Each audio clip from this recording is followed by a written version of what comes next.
Alrighty, we got the TV up in place and the 2506S Forest River with the half shelf.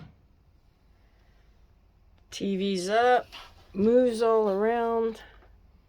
You can turn it either way you wanted, over and back, which is where we really want it. And yeah, it's looking good.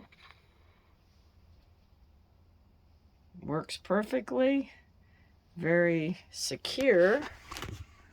The pole is extremely secure. You can't really move it other than what you would move in the entire place.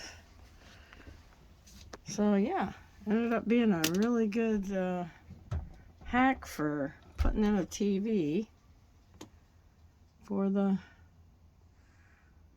Forest River 2506. Hope this helps someone.